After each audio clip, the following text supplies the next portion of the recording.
بسم اللہ الرحمن الرحیم۔ السلام علیکم ورحمۃ اللہ وبرکاتہ۔ میرے دینی بھائیوں اور بہنوں، آپ کو اسلامک اسکول میں خوش آمدید۔ اس ویڈیو میں ہم حدیث کے حوالے سے آیت الکرسی کی فضیلت کے بارے میں جانیں گے، تو آئیے شروع کرتے ہیں۔ یہ آیت مبارکہ جس کا لقب آیت الکرسی اور جس کو حدیث میں قرآن کریم کی سب سے افضل آیت ارشاد فرمایا ہے، اس میں حق تعالی اپنی توحید ذاتی و کمالات صفاتی اور عظمت شان اور تقدس و جمال ذکر فرماتے ہیں اور اپنی توحید پر بہت ساری دلائل بیان فرماتے ہیں۔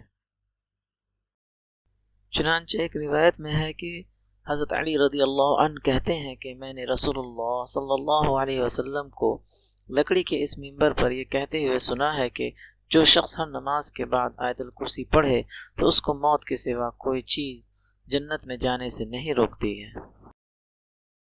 مشکات اور بہقی شریف کی روایت میں ہے کہ جو شخص آیت الکرسی کو سوتے وقت پڑھے، اللہ تعالیٰ اس کے اور اس کے پڑوسی کے اور جتنے مکانات اس مکان کے آس پاس ہوں گے سب کو امن میں رکھتا ہے۔ ایک اور روایت میں ہے کہ حضرت ابو ہریرہ رضی اللہ عنہ سے مروی ہے کہ حضرت صلی اللہ علیہ وسلم نے ارشاد فرمایا کہ سورہ بقرہ میں ایک آیت ہے جو تمام آیت قرآن کی سردار ہے، وہ آیت الکرسی ہے۔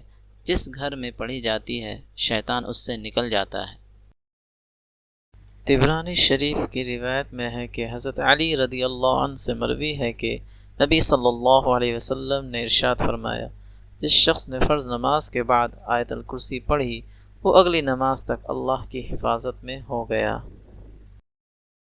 صحیح بخاری کی روایت میں ہے کہ آپ صلی اللہ علیہ وسلم نے ارشاد فرمایا کہ جب تم بستر پر پہنچو اور آیت الکرسی مکمل پڑھو تو اللہ کی طرف سے ایک محافظ مقرر ہو جائے گا اور شیطان صبح تک تمہارے قریب بھی نہ آ سکے گا۔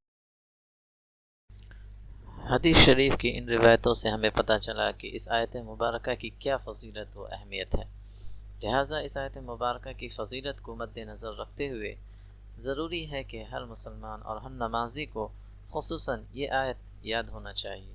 السلام علیکم ورحمۃ اللہ وبرکاتہ۔